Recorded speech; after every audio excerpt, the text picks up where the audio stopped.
여러분들 준비 잘 돼가고 있죠? 그렇지만 때로는 좌절감도 많이 들 거고, 정말 내가 이렇게 하다가 합격할 수 있을 건가, 의문도 생기고, 많은 생각들이 좀 복잡하게 일어나기도 하고 할 거예요. 그것은 대부분의 사람들이 그러기 때문에 나만 왜 그럴까 이런 생각을 할 필요가 없어요. 아무튼 최후의 그 승리를 하기 위해서는 끈기가 필요한 거잖아요. 그래서 결국에는 끈기 있는 사람이 승리를 쟁취할 수밖에 없게 돼 있어요. 그러니까 조금 힘들고 어려운 생각이 들고 하더라도 끈기를 가지면서 나는 반드시 해낼 수 있다 이런 그 확신을 가지고 끝까지 이렇게 참으면서 이겨나가도록 하자고요. 자, 그러면은 오늘 진도가 104페이지 소년법 19조 나가야 되는데, 지난 시간에 공부했던 내용 중에서 질문이 있었기 때문에 같이 다시 한번 그 부분 생각하고 오늘 그 진도 나가도록 할게요. 90페이지 보소년법 제15조 한번 펴보도록 하세요. 지난 시간에 그 공부를 했었는데 15조 제2항에 보면은 징계 7가지 중에서 서면 사과부터 공동행사 참가 정지까지의 처분은 함께 부과할 수 있다. 반대로 1호 훈계와 2호 원내 봉사활동 그리고 7호 근신은 함께 부과할 수 없다 했어요. 이것하고 순간적으로 좀 헷갈렸던 것이 뭐냐면은 제 5항인 것 같아요.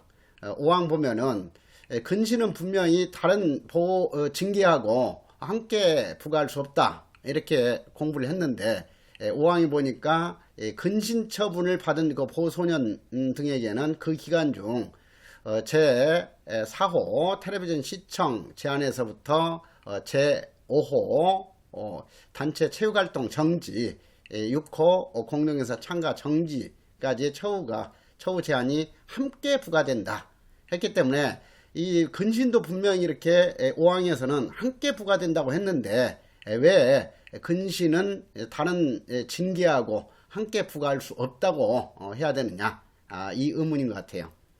충분히 그 의문 들 수가 있죠.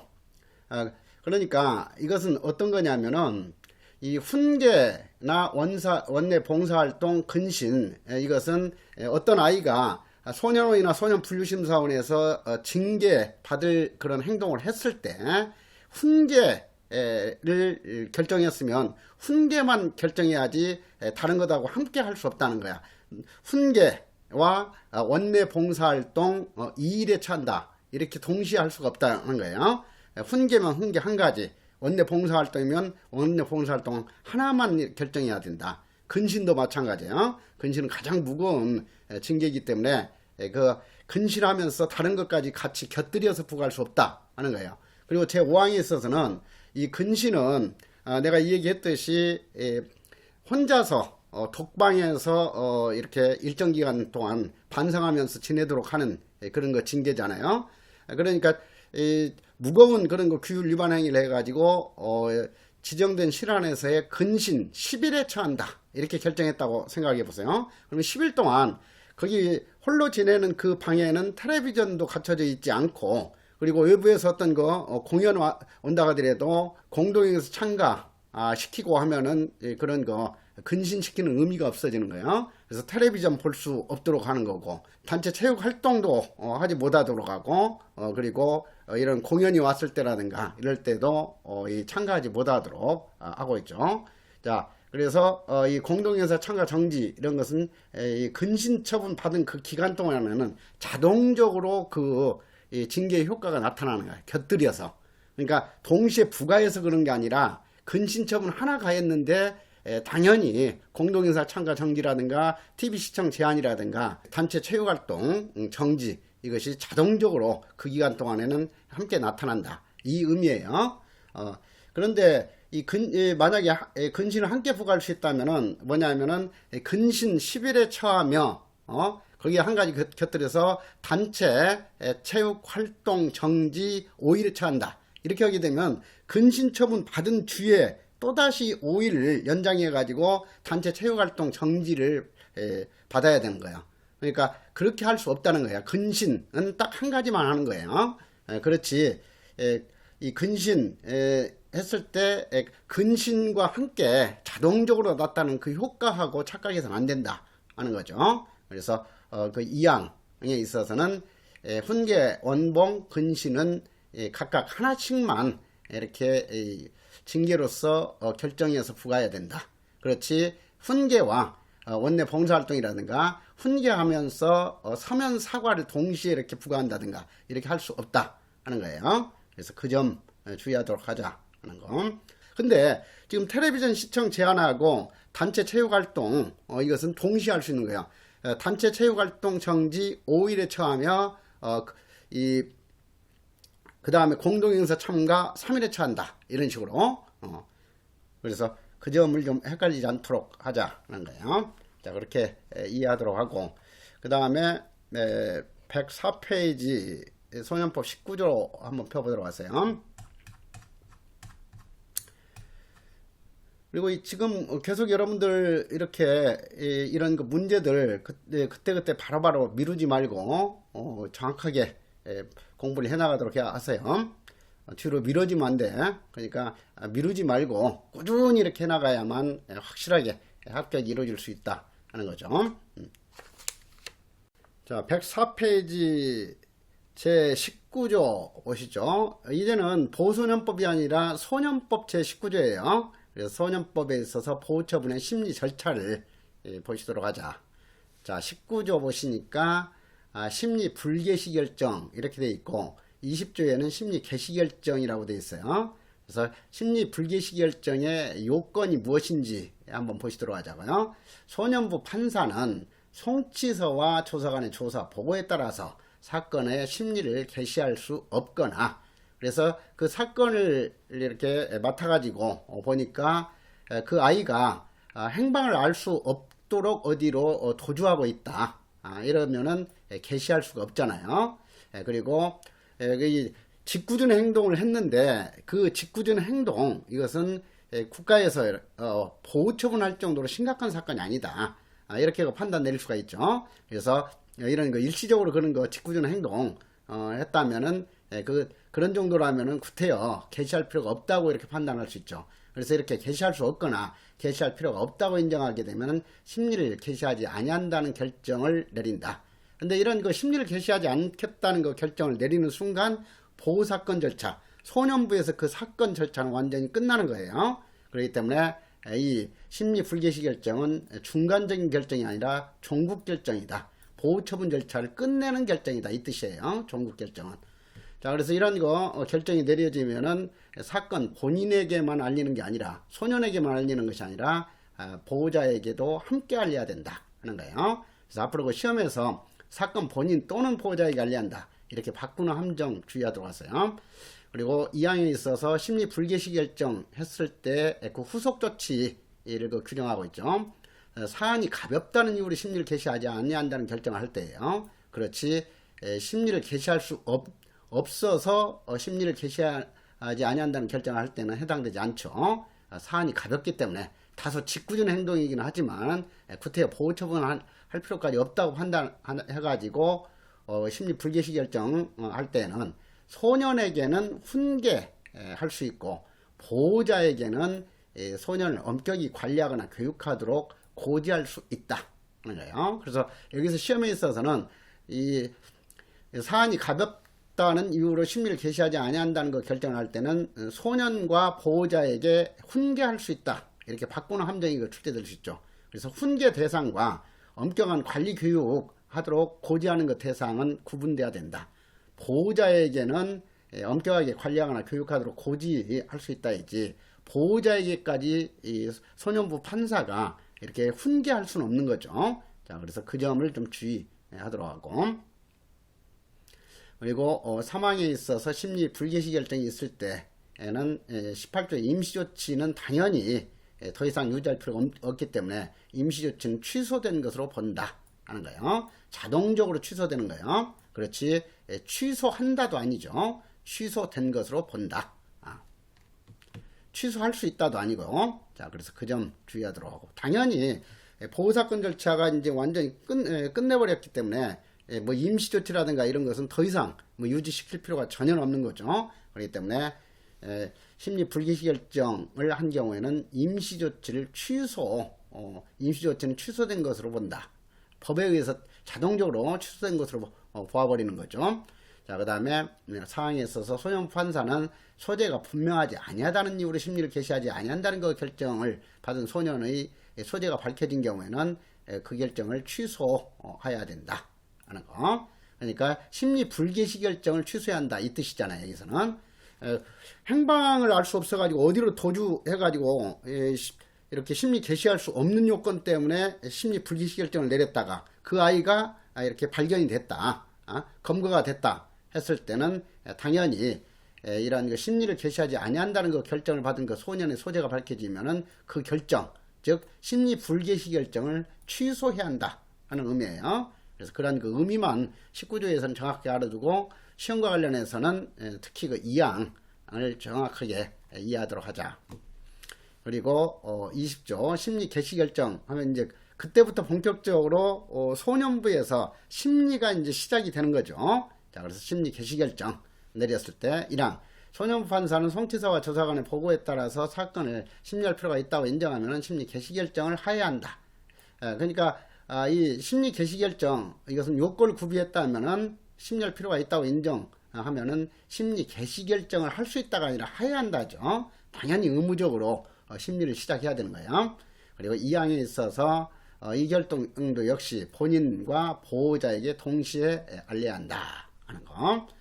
그리고 이 경우 심리 개시 사유의 요지와 이 보조인을 선임할 수 있다는 것 취지를 아울러 알려야 한다. 이것은 지금 이제 형사사건 절차가 아니라 보호사건 절차이기 때문에 법률적으로 도움을 주는 그런 거 법률상 주위에 있는 사람은 보조인이지 변호인이 아니다 하는 점을 주의하세요. 그래서 보조인을 선임할 수 있다는 취지를 아울러 알려야 하는 것이지 형사사건이 아니기 때문에 변호인은 여기 참여할 수 없는 거예요. 그래서 보조인을 변호인으로 바꾸는 그런 함정까지는 주의를 좀 하도록 하세요.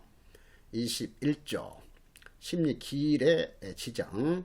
자, 이런 것 같은 경우는 그다지 중요한 내용들 아니야. 21조나 22조는. 그래서 가볍게 한번 이해하면서 보시면 돼요. 소년부 판사는 심리 기일을 지정하고 본인과 보호자를 소환해야 한다. 다만 필요가 없다고 인정한 경우는 보호자는 취소하지 아니할 수 있다.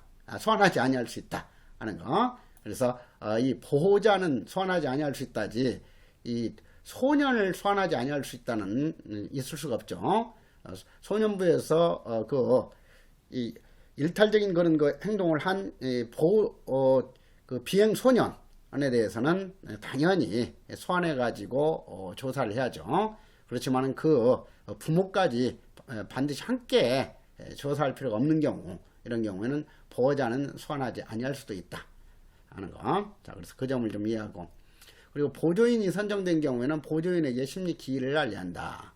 22조에 있어서 기일 변경에 있어서 소년부 판사는 직권으로도 심리 기일, 심리하는 날짜를 바꿔주는 거예요. 직권으로 이렇게 바꿀 수도 있고, 사건 본인, 즉 그 비행 소년 본인이나 보호자 또는 보조인의 청구에 의하여 심리 기일을 변경할 수도 있다 하는 거. 당연히 변경한 경우는 본인, 보호자 또는 보조인에게 알려야죠. 그 다음에 23조에 있어서 심리의 개시, 심리 기일에는 소년부 판사와 서기가 참석해야 된다. 이것은 1항하고 2항을 헷갈리도록 하는 문제 정도는 출제가 될 수 있으니까 심리 기일에는 반드시 참여해야 할 사람은 소년부 판사와 서기이지 조사관이나 보호자, 보조인이 아니에요. 그래서 심리 기일에는 소년부 판사와 서기가 참석해야 된다. 그리고 여기 법에는 명시되어 있지 않지만 당연히 사건 본인도 참석을 해야 되죠. 그렇지만은 본인이 아닌 보호자나 조사관, 보조인은 출석할 수도 있고 출석하지 아니할 수도 있다 하는 거예요. 그래서 그 점 이해를 하시도록 하고요. 자, 24조는 별표 하나 하세요. 심리 방식 1항 심리는 친절하고 온화하게 해야 된다. 이거 가지고 정답 지문 가리도록 출제하지는 않아요. 그래서 가볍게 보고 출제하면 이제 이항 가지고 출제를 하죠. 심리는 공개하지 아니한다지. 심리는 공개해야 한다가 아니에요. 이것이 뭐였어요? 소년 보호 원칙에 있어서 비밀주의 또는 밀행주의라고 했죠. 그래서 심리는 공개하지 아니한다. 다만 소년부 판사가 적당하다고 인정하는 자에게 참석을 허가할 수 있다지. 소년부 판사가 필요하다고 인정한 경우에는 공개할 수 있다가 아니에요. 어떤 관련 있는 사람 단순히 참석하게 참석을 허가할 수 있다 하는 것이지 공개할 수 있다는 예외는 없어요. 그래서 이 소년부에서 심리 진행할 때 이것은 형사재판처럼 공개된 재판에서 하는 게 아니에요. 그래서 이 소년부 판사가 일정한 그 장소에서 이렇게 해당 비행소년 불러가지고 거기에서 이렇게 심리를 하는 거지 공개된 장소에서 하는 게 아니다 하는 거죠. 그래서 그 점을 확실하게 좀 이해를 하고, 그 다음에 앞으로 형사사건 절차에 있어서 심리는 공개하지 아니한다 이렇게 바꿔서 또 틀린 정답으로 잘 출제해요. 그러니까 이것은 보호사건에만 해당되지 형사사건 절차는 공개재판주의가 적용돼야 되기 때문에 심리 비공개는 인정되지 아니한다. 심리의 비공개는 보호사건 절차에만 해당이 된다. 이렇게 다시 한번 확실하게 알아둘 필요가 있어요. 자, 다음 25조의 2 피해자 등의 진술권이죠. 그래서 25조의 2는 피해자를 배려하기 위한 그 조문이에요. 이런 그 보호사건 절차에 있어서 그 비행 소년은 여러 가지로 이렇게 보호를 해주고 있는데 그 해당 비행 소년으로부터 피해를 당한 그런 그 피해자 쪽에 대해서는 지나치게 지금 소홀히 되고 있다. 이런 거 비판이 많이 지금 가해지고 있고 하죠. 그래서 우리 그 소년법에 있어서도 피해자에게 의견을 진술할 수 있는 그런 그 기회를 제공하기 위해서 이 규정을 마련한 거예요. 그래서 이것은 별표 2개 하시고요. 피해자 등의 의견 진술권. 그러니까 지금 이 조항은 그 두들겨 팬 비행소년, 어떤 그 물건을 뺏은 그 비행소년과 관련된 조문이 아니라 그 비행소년으로부터 당한 쪽에 있는 아이에 관련된 규정이다. 이렇게 좀 이해를 하시도록 하세요. 그래서 소년부 판사는 피해자죠. 그래서 피해자 또는 그 법정 대리인, 변호인, 배우자, 직계 친족 형제 자매가 의견 진술을 신청할 때는 피해자나 그 대리인 등에게 심리기일에 의견을 진술할 기회를 줘야 한다.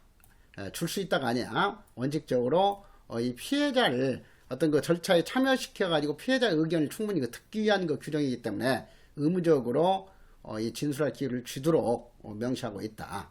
그렇지만은 예외적으로 이런 거 의견 진술 신청을 했다가 하더라도 진술할 기회를 주지 아니할 수도 있다 하는 거. 그리고 여기에서 변호인이 들어있는데 이 변호인은 이 보호사건 절차에 있어서 그 변호인이 아니에요. 다른 어떤 그 형사사건과 관련이 있을 때 그 형사사건의 그 변호인을 뜻하는 거죠.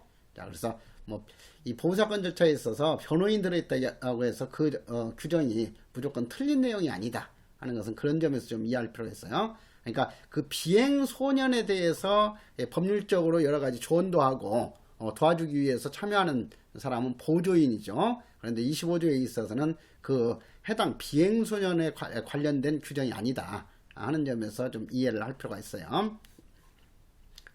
그래서 진술할 기회를 줘야 한다. 그리고 반드시 진술할 기회를 줘야 되는 것은 아니다 하는 것이 출제될 수 있죠. 신청인이 이미 심리 절차에서 충분히 진술하여 다시 진술할 필요가 없다고 인정되는 경우에는 진술 신청을 한 경우에도 진술을 허가하지 아니할 수 있다 하는 거. 그리고 신청인이 진술로 심리 절차에서 현재 이거 지연될 우려가 있는 경우에도 의견 진술을 허가하지 아니할 수 있다 하는 거. 자, 그래서 그 예외를 좀 이해하도록 하고 25조의 3 이것은 별표 3개 하세요. 자, 왜냐하면 이것은 회복적 사법을 반영한 그 규정이다 했죠.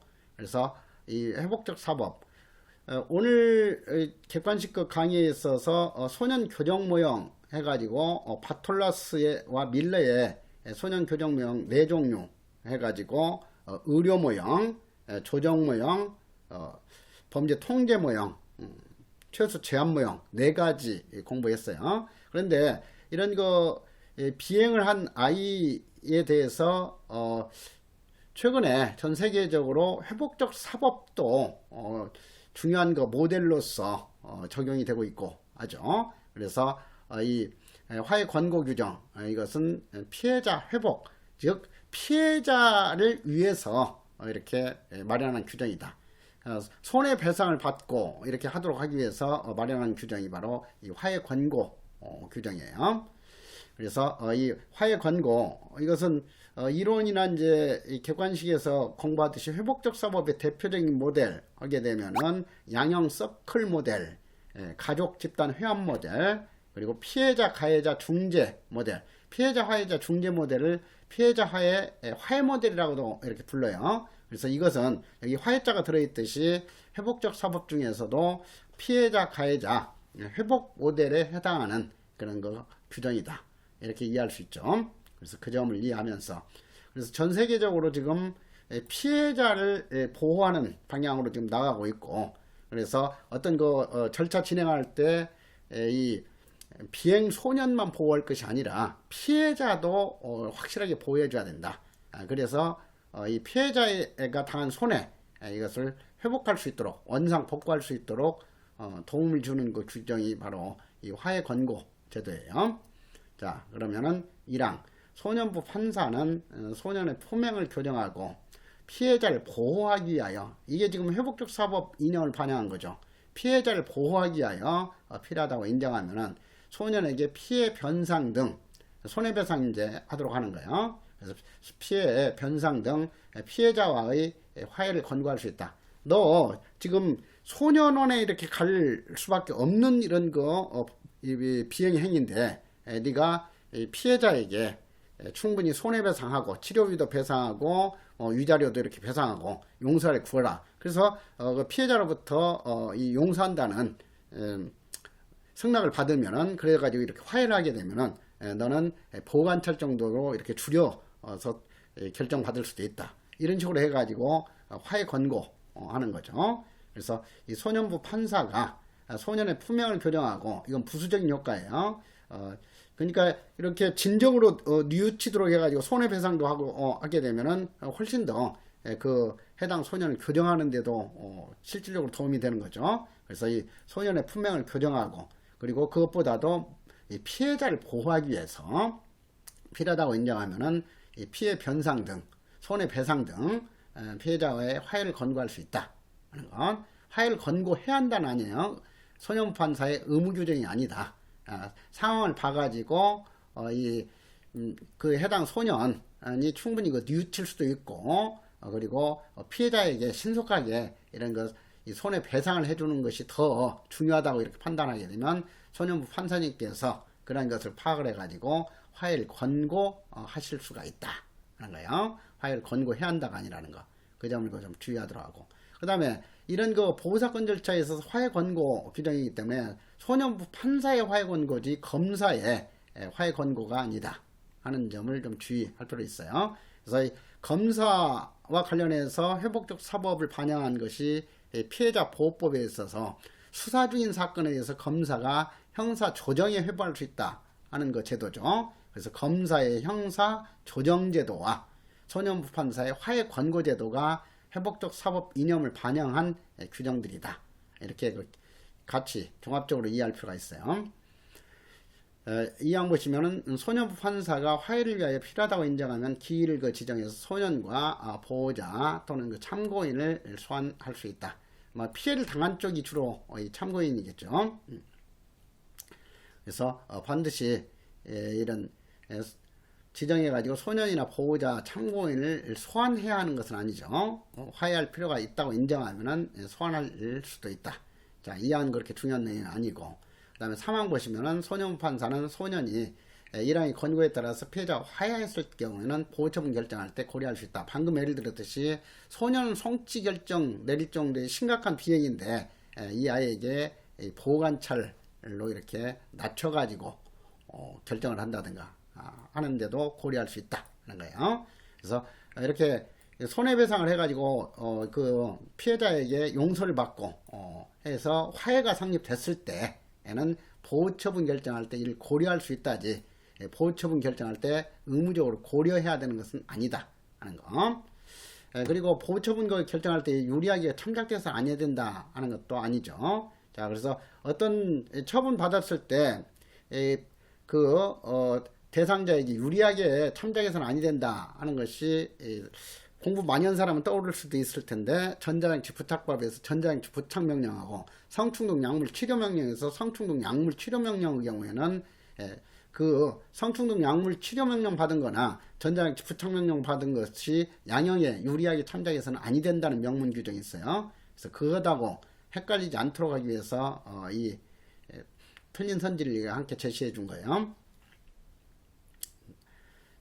그리고 구체적으로 소년 심판 규칙까지 같이 연결해서 알아둘 필요가 있죠. 그래서 1항 소년부 판사는 보호처분하기 전까지, 그러니까 뭐 소년부 송치 결정이라든가 이런 그 보호처분을 내리기 직전까지는 화해 권고를 할 수 있다 하는 거예요. 그래서 소년부 판사는 보호처분을 하기 전까지 화해를 권고할 수 있다. 그래서 어느 시점까지 이렇게 화해 권고할 수 있는가 하는 것 가지고도 출제할 수 있으니까 보호처분하기 전까지 화해 권고할 수 있다 하는 거. 그리고 이 경우 화해를 권고하기 위한 그 길까지 소년 및 피해자의 그 서면에 의한 동의를 받아야 한다 하는 거. 그래서 이 화해 권고할 수 있는데 화해를 권고하기 위해서 길 잡을 때까지는 서면에 의한 그 동의를 받아야 된다. 손해배상하고 이렇게 화해할 의사가 있느냐, 이 의사가 있을 때 이제 지금 길을 잡아야 되는 거죠. 그렇기 때문에 화해를 권고하기 위한 그 길까지 보호자 및 피해자의 서면에 의한 그 동의를 받아야 한다 하는 거. 소년, 보호자, 그리고 그 상대방인 피해자, 그리고 피해자가 미성년자인 경우에는 그 피해자의 보호자까지도 동의에 참여시키도록 해야 된다 하는 거죠. 그러니까 이것은 좀 헷갈리지 않도록 주의할 것이, 소년부 판사가 이 피해자나 소년 보호자가 동의한 경우에 화해를 권고할 수 있다 아니에요. 동의 없이도 화해는 권고할 수 있죠.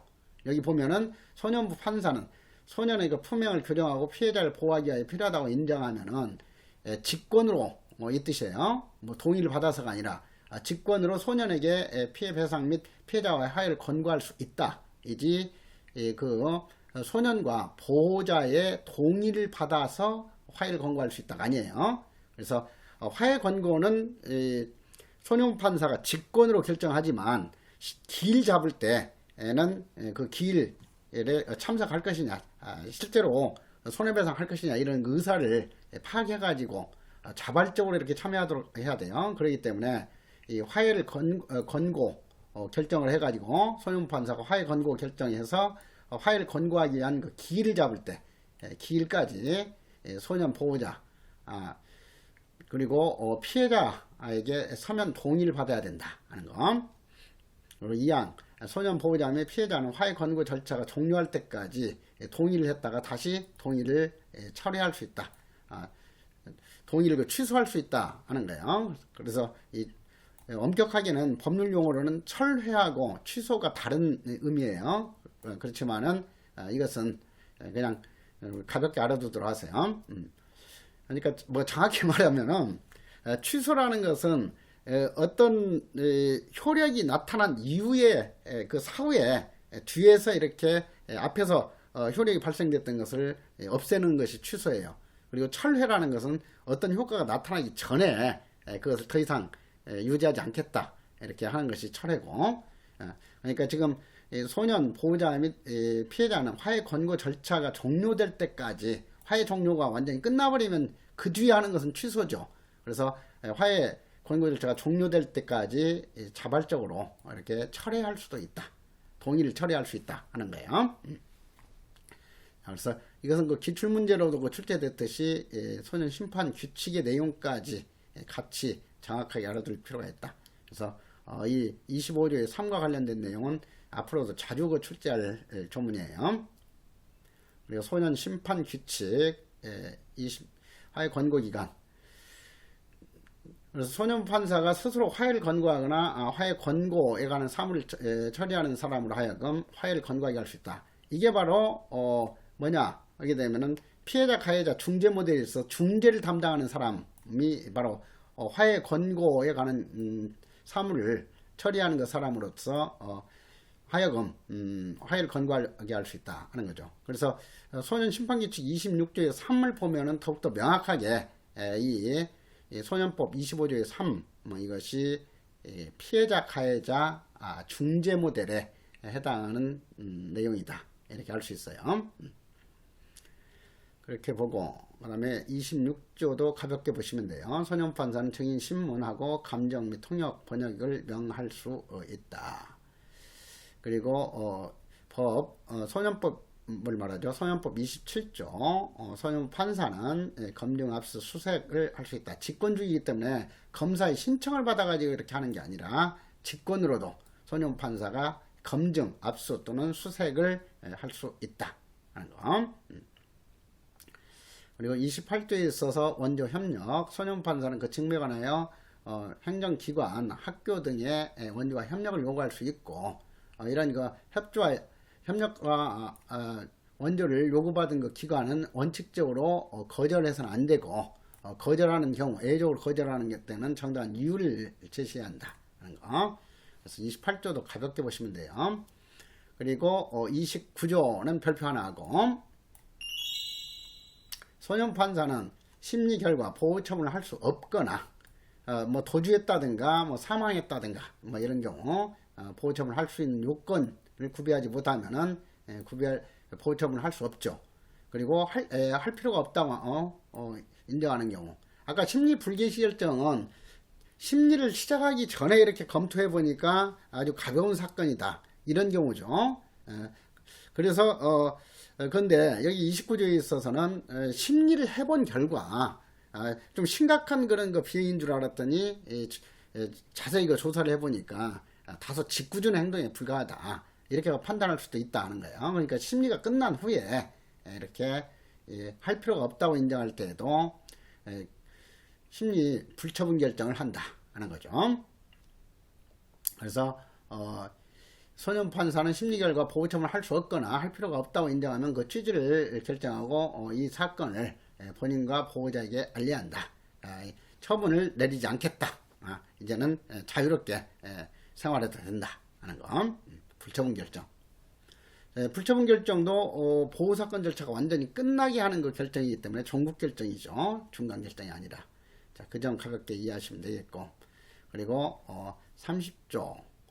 소년부 법원 서기관 등에 대해서는 조사 및 심리 내용과 모든 결정을 명확히 하고 그 밖에 필요한 사항을 적어야 한다. 자, 이것도 시험에 출제될 만한 내용은 아니에요. 가볍게 보시고 30조의 2에 있어서는 소년 보호 사건의 그 기록과 증거물은 소년부 판사의 허가를 받는 경우에만 열람하거나 등사할 수 있다. 등사 이것은 뭐 복사하는 것을 말하죠. 그렇기 때문에 소년 보호 사건의 기록과 증거물은 소년 판사의 허가를 받는 경우에만 열람하거나 등사할 수 있다. 복사할 수 있다 하는 거. 다만 심리가 진행이 된 뒤에 이 보조인이 심리 개시 결정 후에 소년 보호 사건의 기록과 증거물을 열람하는 경우에는 소년부 판사의 허가를 받지 아니해도 된다. 그래서 보통 변호사로서 이렇게 이 법률 전문가가 보조인으로 참여하잖아요. 그래서 이런 거 보조인이 심리 절차와 관련해서는 어떤 그 방어도 해야 되고 준비도 해야 되고 하기 때문에 이런 거 보조인의 경우에는 심리 개시 결정 후에 결정 전이 아니라 후에는 소년 판사의 허가를 받지 않아도 소년 보호 사건의 기록과 증거물을 열람할 수 있다 하는 거. 자, 그래서 그 점. 보조인만 이런 거 권리가 인정되는 것이지 본인이나 보호자에게는 해당되지 않아요. 자, 그래서 그 점을 좀 이해하도록 하고. 그리고 31조 보면은 이 소년법은 시행령이나 시행규칙이 없어요. 그래서 이 자세한 거 규정 내용 이것은 대법원 규칙으로 정하도록 하고 있어요. 그렇기 때문에 이 소년법에 있어서는 뭐 대통령령이나 법무부령으로 정한다는 그 규정은 있을 수가 없다. 자세한 세부적인 거 규정 내용 이것은 대법원 규칙으로 한다 하는 거. 자, 그 다음에 보호처분 관련 내용 아주 중요하죠. 그래서 소년법 전체 중에서 가장 중요한 것이 바로 이 보호처분이에요. 그래서 이 32조는 별표 무려 4개 해야 되죠. 그래서 32조도 별표 4개 하고 32조의 2, 33조까지는 별표 4개 할 거예요. 자, 그래서 그만큼 중요하다.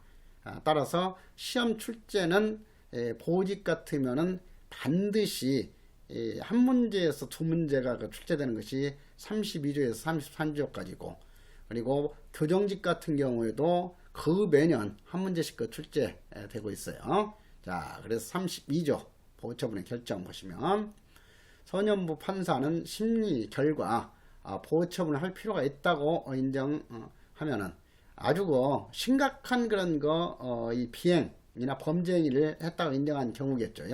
그래서 보호처분을 할 필요가 있다고 인정하면은 결정으로서, 그래서 소년 보호처분 절차에 있어서는 이 결정으로서 재판을 하는 것이지 판결로서 재판하는 게 아니다 했어요. 그래서 처음에 가볍게 기초지식 설명했듯이 재판의 종류에는 판결과 결정, 명령이 있는데 이 보호사건 절차는 판결이 아니라 결정으로 재판한다 하는 거. 그래서 결정으로서. 그래서 이 보호사건 절차에 있어서 판결이 나오면 무조건 그건 다 틀린다고 그랬어요. 결정으로서 다음 각호의 어느 하나에 해당하는 그 보호처분을 하여야 한다. 자, 그래서 보호처분의 종류는 10종류다 하는 거. 자, 그래서 이것은 호수까지 정확하게 기억을 해야 돼요. 그래서 제1호 보호처분은 보호자에게 감호 위탁이나 보호자 감호 위탁, 그 다음에 보호자가 없는 경우라든가 적합하지 않은 경우 보호자를 대신 하여 소년을 보호할 수 있게 하는 자에게 감호 위탁이다 하는 거죠. 그래서 여기서 임시조치하고도 이렇게 헷갈리지 않도록 하라고 그랬죠. 그래서 보호자를 대신하여 소년을 보호할 수 있는 자에게 감호 위탁이지, 적정한 그 시설의 감호 위탁은 해당되지 않아요. 적정한 시설의 위탁, 이것은 임시조치에만 해당된다고 그랬죠. 그래서 그 점 주의하도록 하고, 그리고 2호가 수강명령, 일정 시간 동안 강의를 받도록 한다든가 상담 또는 어떤 훈련을 받도록 이렇게 명하는 것이 수강명령이죠. 그리고 사회봉사 명령, 일정 시간 동안 이제 보수를 받지 않고 노동하도록 하는 명령이죠. 그래서 사회봉사 명령. 그리고 보호관찰, 이것은 단기보호관찰과 장기보호관찰 두 종류가 있다 하는 거. 그리고 6호는 소년 보호시설의 감호 위탁이죠. 그래서 아동복지법에 따른 아동복지시설이나 이 민간단체로서 어떤 그 소년을 전문적으로 보호해 줄 수 있는 그런 그 시설들이 있죠. 그래서 이런 시설에, 소년 보호시설의 감호 위탁 결정할 수 있고, 그 다음에 7호, 이것은 어떤 그 정신적으로나 육체적으로 좀 심각한 병에 걸려 있다든가 이런 경우는 뭐 병원이라든가 요양소, 그리고 어떤 그 정신병에 걸려 있다든가 이런 거 정신적으로 문제 있는 경우, 이런 경우 같은 경우 뭐 의료 재활소년에게 위탁 이런 것이 결정이 될 수 있다 하는 거죠. 의료 재활소년원. 의료 재활소년원은 지금 10개 소년원 중에서 대전소년원이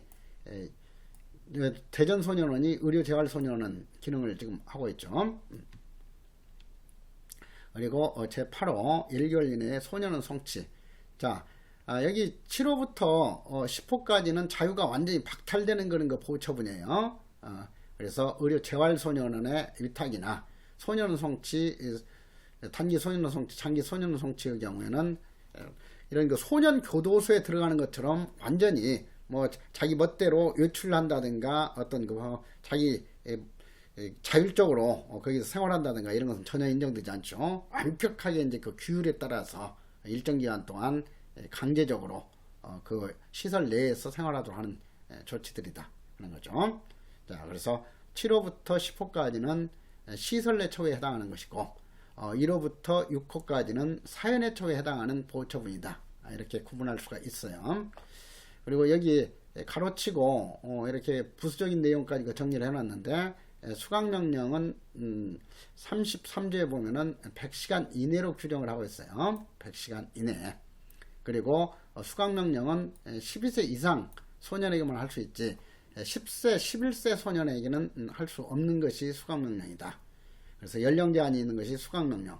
그 다음에 사회봉사명령은 14세 이상이기 때문에 10세부터 13세 소년에게는 사회봉사명령은 결정할 수 없다 하는 거고, 사회봉사명령은 수강명령보다는 길게 부과할 수 있어요. 그래서 수강명령 100시간 이내지만은 사회봉사명령은 200시간 이내이다 하는 거. 그리고 제7호 처분, 여기 강조했듯이 1호 처분하고 1호 보호자에게 감호 위탁, 그리고 6호 이 소년 보호시설의 감호 위탁, 그리고 제7호 제7호도 과거에는 얼마 전까지만 해도 소년 의료보호시설이라는 용어를 썼어요. 소년 의료보호시설.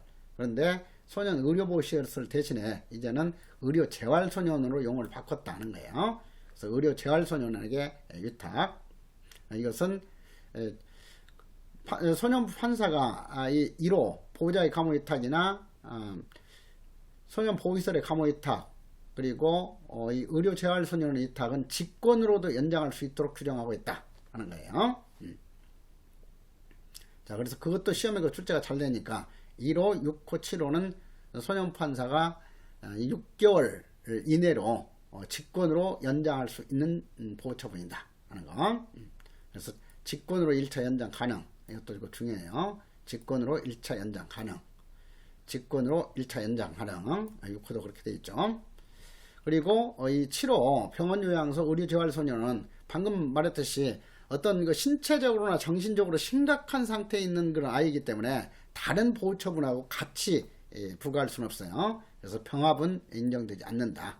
그래서 병합이 인정되지 않는다 하는 것이 그 출제될 가능성이 많으니까 이 의료재활소년원의 위탁은 연장은 인정되지만 병합 다른 것과 함께 부과하는 것은 인정되지 않는다 하는 거, 그걸 확실하게 기억하도록 하세요. 그리고 1개월 이내의 그 소년은 송치, 짧은 기간 동안에 이제 자유 박탈되는 그런 쓴맛을 보여주기 위해서 부과하는 결정이 이 8호 처분이죠. 그래서 이 1개월 이내의 소년은 송치, 이것은 그 단기의 소년은 송치가 아니야 1개월 이내의 소년은 송치죠. 그래서 소년은 송치는 1개월 이내의 그 소년은 송치가 있고 단기 소년은 송치가 있고 장기 소년은 송치가 있어요. 그래서 1개월 이내의 소년은 송치는 연장이 인정되지 않고 그 다음에 단기 소년은 송치도 연장이 인정되지 않아요. 자, 그래서 이 8호, 9호, 10호 소년은 송치 처분은 연장은 인정되지 않는다 하는 거. 자, 그걸 확실하게 이해하도록 하시고, 그리고 이 항에 있어서 이 보호처분 상호간에 그 전부 또는 일부는 병합할 수도 있다 하는 거. 그래서 병합할 수 없는 것은 뭐다? 시험에 출제 잘 되는 것은 의료재활소년원의 위탁은 다른 보호처분과 동시에 함께 부과할 수 없다 하는 거. 그래서 확실하게 의료재활소년원 다시 한번 기억하세요. 의료재활소년원은 연장은 인정되지만 다른 것과 함께 부과하는 것은 인정되지 아니한다 하는 거. 그래서 이 항을 그 1항 가로로 해서 같이 정리했어요. 그 다음에 제 5호 보시면은 여기 있어서 바로 이 5호가 뭐예요? 지금 공부 제대로 한 사람은 5호 하게 되면 장기 보관찰이다 하는 것이 바로 떠오를 거예요. 장기 보관찰과 8호 하게 되면 1개월 이내에 소년은 송치이죠. 그래서 이 장기 보관찰하고 1개월 이내의 소년 송치는 함께 병합할 수 있다 하는 거죠. 그래서 여기에서도 시험에 출제가 잘 되는 것이 뭐냐면 1개월 이내의 소년 송치는 장기 보관찰하고 함께 부과할 수 있지 단기 보관찰하고는 함께 부과할 수 없어요. 오로지 1개월 이내의 소년 송치는 장기 보관찰 하나하고만 함께 부과할 수 있도록 규정하고 있다. 그리고 소년은 송치 3가지 중에서 이렇게 장기 보관찰을 다른 보호처분하고 함께 부과할 수 있도록 하는 것은 1개월 이내의 소년 송치밖에 없다 하는 거예요. 단기 소년 송치는 6개월 이내고 장기 소년 송치는 2년 이내인데, 이런 그 장기 소년 송치나 6개월 이내의 단기 소년 송치는 다른 보호처분과 함께 부과할 수는 없다 하는 거예요. 그래서 그 점 확실하게 기억하고, 특히 사망 출제 잘 되는 내용이죠. 그리고 사항에 있어서 이후 수강명령, 그리고 장기 소년 송치에는 12세 이상 소년에게만 할 수 있다 하는 거. 그래서 연령 제한이 있는 보호처분은 10가지 보호처분 중에 3가지 다 했잖아요. 기본이론 할 때도 아주 강조했어. 자, 그래서 다시 한번 떠올려 보세요. 3가지. 2호 수강명령, 그리고 3호 사회봉사명령, 10호 장기 소년 송치가 연령 제한이 적용되는 보호처분이다 하는 거. 그래서 이 장기 소년 송치하고 수강명령은 12세 이상 소년에게만 할 수 있고, 그리고 사회봉사명령은 14세 이상 소년에게만 할 수 있다 하는 거. 그래서 확실하게 다시 한번 그렇게 기억하도록 하시고요. 그래서 이 사회봉사명령은 뭐 12세 이상 소년에게만 할 수 있더라 이렇게 바꾼다든가, 수강명령은 14세 이상 소년에게만 할 수 있다 이렇게 바꾸는 것이 특히 그 출제 잘 돼요. 수강명령하고 사회봉사명령 헷갈리기가 아주 쉽죠. 그리고 또 강조했던 것이 뭐야? 단기 소년 송치하고 단기 보호관찰, 이것도 잘 뒤바꾼다고 그랬어. 그래서 항상 확실하게 그렇게 구분해야 된다. 그리고 6항 보면은 소년의 보호처분은 그 장래 신상에 어떠한 영향도 미치지 않는다. 근데 뒤에 형사처분과 관련해서는 자기의견한 법령 적용에 있어서 형선고를 받지 아니한 것으로 본다 하는 것이지, 여기에 형사처분 받은 것은 일반적으로 불이익을 받도록 돼 있어요. 그런데 이 보호사건 보호처분 받은 경우에는 그 소년 장래 신상에 어떠한 영향도 미치지 아니한다 했죠. 자, 그래서 이 보호처분 받은 경우에는 특수한 학교에 다녀온 것에 불과하기 때문에 이 장래 생활에 어떠한 영향도 받지 않는다 했어요. 32조에 의해서 보관처 처분에 따른 부가처분. 자, 이것도 별표 4개 해야죠. 그래서 이 부가처분을 두고 있는 보호처분은 두 종류다. 4호 단기 보관찰과 5호 장기 보관찰에 대해서만 부가처분이 인정되는 거지, 나머지 8가지 보호처분에 대해서는 부가처분은 적용될 수 없다 했어요. 그리고 구체적으로 출제되는 것이 단기 보관찰이나 장기 보관찰과 함께 이 부가처분으로서 상담 교육받을 것을 명하는 경우, 이런 거 대안교육이나 상담 교육명령, 이것은 3개월 이내이고, 그리고 야간에 외출 제한하도록 하는 특정 시간대 외출 제한하는 명령은 1년 이내이다. 그래서 그 제한 시간 뒤바꾸도록 혼동하는 문제가 자주 출제가 돼요. 그렇기 때문에 대안교육 상담 교육을 명하는 부가처분은 3개월 이내이지 6개월 이내가 아니고, 그 다음에 이 특정 시간대 외출 제한은 6개월 이내, 3개월 이내가 아니라 1년 이내이고, 그리고 사망에 있어서 보호자에게 소년은 소년분리심사원, 보관찰소 등에서 실시하는 특별 교육명령 받도록 하는 것, 이것은 기간 명시가 되어 있지 않다.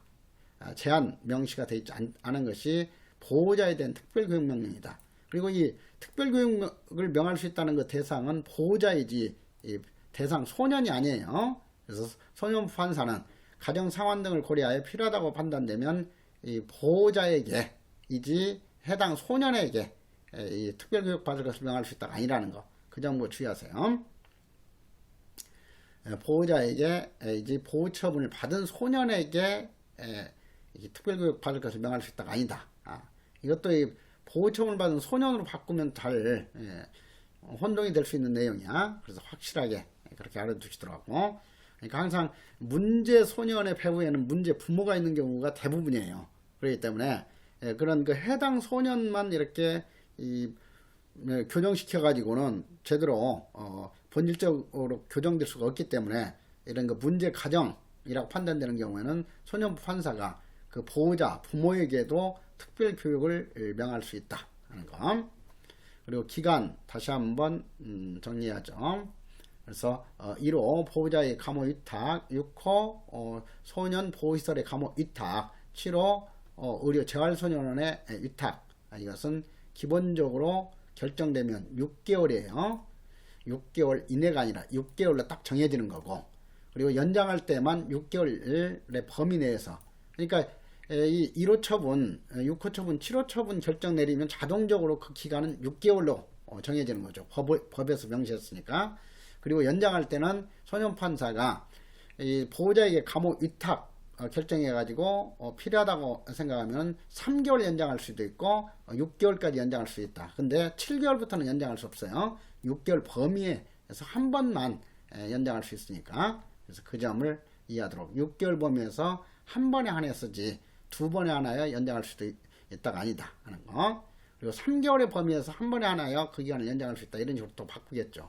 그래서 그 점 확실하게 알아두고, 그리고 이렇게 직권 연장 가능한 것은 이 1호 처분, 그리고 이 6호, 여기서는 지금 6학년은 그 6호 처분이 아니죠. 그러니까 6호 소년 보호시설의 감호 위탁, 그리고 7호 의료 재활소년의 감호 위탁도 이렇게 연장할 수 있다 하는 거 여기에 돼 있지. 그래서 이 세 가지 직권으로 연장할 수 있다 하는 거. 그리고 이런 거 1호, 6호, 7호 이것은 연장도 직권으로 할 수 있지만은 소년 판사가 그 위탁도 직권으로 언제든지 그 종료시킬 수가 있다 하는 거. 그리고 단기 보관찰 기간은 1년으로 한다지 1년 이내가 아니에요. 그리고 과거에는 그 6개월이었는데 6개월 이내도 아니다.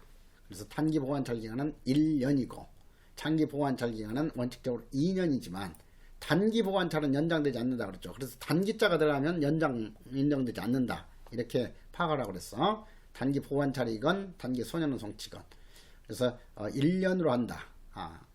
그리고 장기 보관찰의 경우에는 2년이 원칙이지만, 자, 그래서 이 상황도 아주 중요하죠. 문제 출제하기 좋겠지. 장기 보관찰은 2년으로 한다지만 이 보관찰, 여러분들의 그 신청에 따라서 보관찰관님의 그 신청에 따라서는 결정으로서 1년 범위에서만 한 번 연장할 수 있어. 그러니까 장기 보관찰 최장 기간은 4년이 아니라 3년이에요. 기본적으로 장기 보관찰을 처한다 이렇게 결정 내리면 그 기간은 2년이죠. 그리고 보관찰님께서 신청하시면은 소년판사가 그걸 검토해 가지고 연장이 필요성이 있으면 1년 범위 내에서니까 뭐 6개월 연장할 수도 있고 10개월 연장할 수도 있어요. 하지만 13개월 연장할 수는 없다. 1년 범위에서 한 번에 한해서만 장기 보관찰을 연장할 수 있다 하는 거. 자, 그래서 그 점. 그리고 연장 절차에 있어서도 보호자의 신청에 따라서가 아니야, 보호관찰관의 신청에 따라서만 연장할 수 있다 하는 거. 사항에 있어서 수강명 100시간 이내, 사회봉사명령 200시간 이내, 초과할 수 없다니까 이내죠. 그러니까 이 소년판사가 사회봉사명령은 100시간만 정할 수도 있고 50시간만 정할 수도 있고 그래요. 초과할 수 없다, 이내로 정하면 되니까. 그렇지만 210시간은 정할 수 없죠. 200시간 넘어가서는 정할 수 없어요. 수강명령도 100시간을 넘겨서는 정할 수 없다 하는 거. 그리고 보관찰관이 그 명령을 집행하는 때에는 사건 본인의 정상적인 생활에 방해되지 아니하도록 해야 된다. 그래서 지금 당연히 이 보관찰뿐만 아니라 사회봉사 수강명령도 여러분들이 그 집행하는 거예요. 그래서 집행할 때, 보관찰관님께서 집행할 때 그 사건 본인의 정상적인 생활에 방해되지 아니하도록 사회봉사 수강명령을 집행해야 된다 하는 거. 자, 5항 보시면은 단기 소년원 송치된 그 소년의 보기간 6개월을 초과하지 못한다. 6개월 이내죠. 그래서 단기 소년원 송치도 6개월이 아니야. 6개월 이내죠. 그래서 단기 소년원 송치 결정 내릴 때 5개월로 결정할 수도 있어요. 근데 이제 여러분들 앞으로 근무해보면 알겠지만은 대부분 단기 소년원 송치하게 되면 그냥 소년 판사가 6개월로 정할 거예요.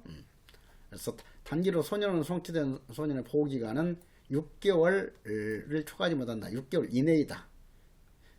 뭐 단기 소년원 송치, 단기 보관찰처럼 결정 내리면은 딱 1년으로 법으로 정해지는 게 아니에요. 1년이나 6월로. 그러니까 단기 보관찰은 결정 내리는 순간 별도로 기간 정할 권한을 판사에게 주지 않고 그냥 법으로서 1년으로 딱 하도록 하고 있다.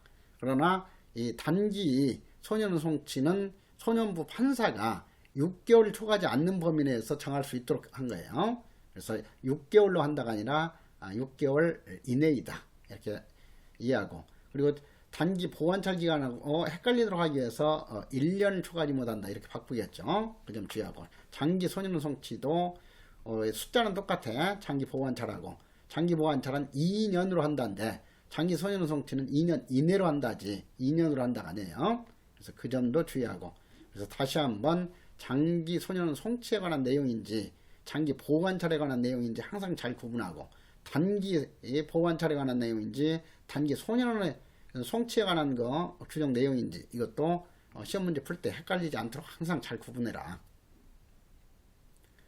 그리고 7항 보면은 이런 그 시설에서 생활하도록 하는 그런 거 좋지. 6호 소년 보호시설의 감호 위탁에서부터 의료 재활 소년은 그리고 장기 소년 송치 같은 경우에 그 시설 수용 이후에 그 시설을 이탈했을 때, 도주했을 때는 그 처분 기간은 진행이 정지되고 재위탁도 또는 재수용된 때부터 다시 진행한다 하는 거죠.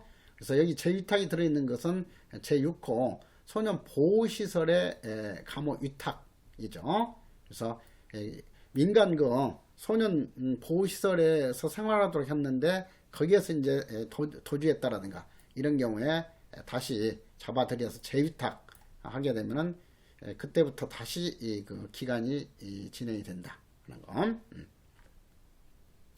그리고 몰수의 그 대상, 이것도 이 몰수하려면 아주 법에 위반되는 행위 했을 때 몰수할 수 있는 것이지, 아직 위반 행위를 하지 않고 위반 행위를 할 우려가 큰 때, 즉 우범소년에 대해서는 몰수의 대상에 해당되지 않는다 하는 것을 논리적으로도 좀 이해할 필요가 있어요. 자, 그래서 여기 보면은 소년 판사는 범죄 소년과 촉법 소년에 대해서만 몰수할 수 있도록 규정하고 있는 것이지, 우범 소년은 몰수 대상이 아니다 하는 정도로 알아두시면 되겠어요. 그리고 형법에서처럼 몰수는 의무적 몰수를 규정하고 있지 필요적 몰수를 규정한 것이 아니다 하는 거. 그리고 53조에 있어서 보호처분의 효력, 보호처분을 받은 소년에 대해서는 그 심리가 결정된 사건은 다시 공소를 제기하거나 소년부로 송치할 수 없다. 자, 이것도 시험에 출제 잘 되죠. 보호처분, 그러니까 어떤 그 친구에게 폭행을 가하고 돈을 뺏고 이렇게 했을 때, 이런 경우 14세 이상인 경우에는 범죄 행위에도 해당이 돼요. 그래서 이런 거 다소 심각한 그런 거 법 위반 행동을 하는 소년에 대해서 보호처분을 내렸어요. 기소해가지고 형사처벌한 게 아니라 보호처분 내리면은 그 보호처분 한 번만 그걸로 끝내야지, 그 소년에게 또다시 형사처분하기 위해서 공소제기 한다든가, 그리고 보호처분 해놓고 또다시 그 사건에 대해서 중복해서 또 한 번 보호처분하는 것은 인정될 수 없다는 거예요. 그래서 이것이 일사부재리 원칙이라고 그랬죠. 그래서 이 보호처분과 형사처분, 보호처분과 보호처분은 이중처벌 금지 원칙, 일사부재리 원칙이 그대로 적용이 돼야 된다 하는 거. 그리고 다만 이런 38조 1항 1호 처분 당시 19세 이상인 것이 밝혀진 경우에 보호처분 절차가 진행이 된 뒤에 19세가 넘었는데 보호처분했다 하게 되면 어때요? 19세 미만까지만 소년법이 적용돼야 되는데 19세 이상에게 보호처분했다 하면 그 보호처분은 취소시켜야 돼요.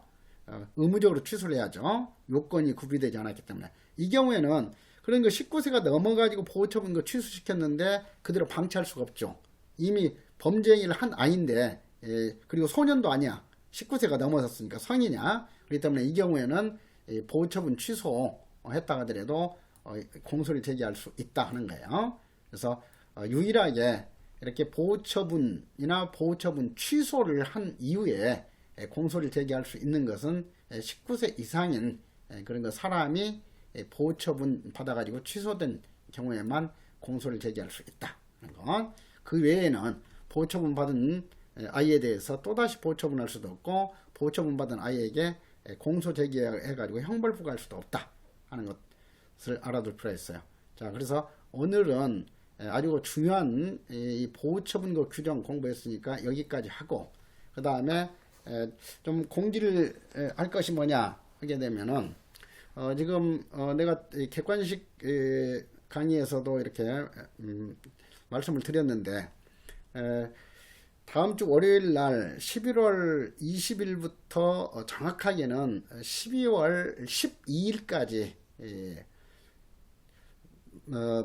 경찰 간부 범죄 실강이 하루에 4시간씩 이렇게 20회에 걸쳐서 진행이 돼요. 그렇기 때문에 내가 이렇게 동시에 이 법령 형사정책 유튜브 강의까지 이렇게 할 수가 없기 때문에 그 기간 동안에는 좀 쉬었다가, 그 다음에 이 범죄학 강의가 끝난 12월 13일부터는 이 법령 강의도 12월 말까지는 완전히 끝내드리려고 하기 때문에 그때부터는 매일 1강씩 법령 강의 1강, 이 객관식 강의 1강씩 해가지고 계속 올려드리도록 할게요. 자, 그래서 거기에 맞춰서 학습 계획을 짜라 하는 의미에서 이렇게 알려드리는 거니까 그 기간을 잘 활용하도록 하세요. 그리고 법령은 한두 번 본다고 해서 이렇게 제대로 준비가 끝나는 게 아니기 때문에 그 공백 기간에도 반복해서 뭐 기회만 된다면 계속해서 공부할 필요가 있어요. 그래서 그렇게